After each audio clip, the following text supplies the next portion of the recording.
Ապրիլյան քառօրյա պատերազմի ընթացքում մերկաց զինվորներին էին միացել նաև ազատամարտիկները։ Առաջնագծի ողջ երկայնքով զինվորներին էին միացել ազատամարտիկների դաշինք կամավորական շարժման կամավորները։ Արշալույս Գառնիկյանը նրանցից մեկն է։ Մի քանի դիրք այն կողմ հարազատ որդին է կանգնած, ասում է եկել է ոչ միայն որդուն օգնի, այլ նաև մյուս զինվորներին։ Լավ է, ծածված խաղաղություն է։ Խաղաղությունը թանկ բան չկա։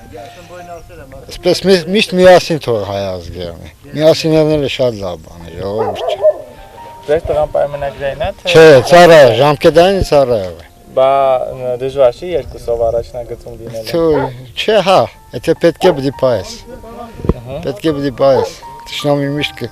թշնամի կմնա։ Վիեննայում կայացած Ալիև Սարգսյան հանդիպումից մեծ ակնկալիքներ կամավորների հրամանատար Սամվել Հովսեփյանը չունի։ Ասում է 20 տարի է խախտում են այդ համաձայնություններն ու պայմանավորվածությունները ու անկախ ամեն ինչին մերն է լինելու հաղթանակը։ Իհարկե խաղաղությունը լավ բան է, բայց չեմ կարծում։ Ինձ թվում է միայն պատերազմական լուծումով է այս մեր Ղարաբաղի հարցը լուծվելու։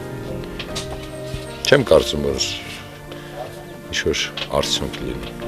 Այսինքն կարծում եք, որ սահմանը կմնա անհանգիստ էլի։ Դե 20 տարի անհանգիստ է եղել։ 20 տարի անհանգիստ է եղել։ 20 տարի միշտ խախտել են իրանք իրենց նենգ պահվածքով, դիպուկահարներով, խոշոր դրամաչափի զինատեսակներով։ Միգուցե այս նոր մեխանիզմը, որ ուզում են մանիտորինգային մտցնեն, միգուցե ինչ-որ արդյունք տա, բայց չեմ կարծում 100%-անոց արդյունք կտա։ Ուղղակի մենք պիտի պատրաստ լինենք ամեն վայրկյան։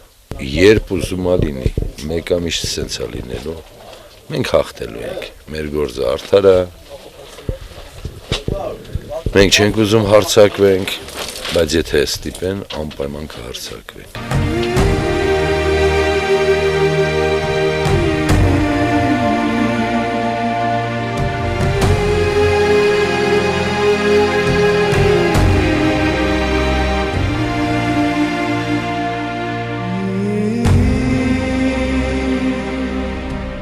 Երկու երկրների նախագահների հանդիպումից հետո սահմանին համեմատական հանգստություն է, բայց կրակոցներ այսօր էլ կան, բայց քիչ ու ոչ մեծ դրամաչափի զենքերից։ Թշնամու ամեն մի կրակոցին մի քանի սով ենք պատասխանում, դրանից հետո նոր միայն սսկվում են, ասում է պահեստային գնդապետ Սմբատ Հակոբյանը։ Մինչև հանդիպումը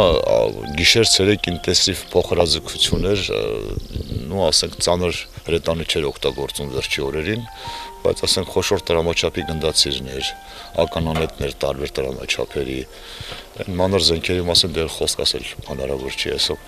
եթե ասենք խրամատներով անցնեք, ամեն խրամատում 15 կիլոգրամներով այդ գիլզաները, պարկոչները թափված կան, որ անընդհատ տղաները կրակի տակ են եւ իհարկե հակառակորդին համարժեք հարված են հասնում, հակառակ հարված են հասնում։ Այսինքն լրացնում ենք հակառակորդին։ Այստեղ այնպես չի, իրենց մենք այս վերջում եկանք այն բանին, որ ցանկացած իրենց կրակոցի դեպքում 10 անգամ ավել պատասխան է ստանում։ Ադրբեջանական կողմը դա շատ լավ հասկացա, որ ցանկացած ոտնձգություն այս պահից սկսած, այս պահից սկսած չէ, այն ամսի 2-ից սկսած, որ ինչ-որ իրանք արեցին, հա, ուղղադրուժ կերպով այսպես ասած, ցանկացած ոտնձգություն հայկական տարածքների վրա, Արցախի տարածքի վրա, մեր սահմանների վրա 10 անգամ ավել պատասխան է ստանում։ Հիմա սսկված են, ուղղակի ասենք սսկված են հիմա։ Հետևանքները ինչպեսին կլինեն, ոչ մեկ չի կարող ասի, բայց իրականում այս պահին մեր զինված ուժերի եւ մեր պաշտպանական շրջանը շատ լավ վիճակում։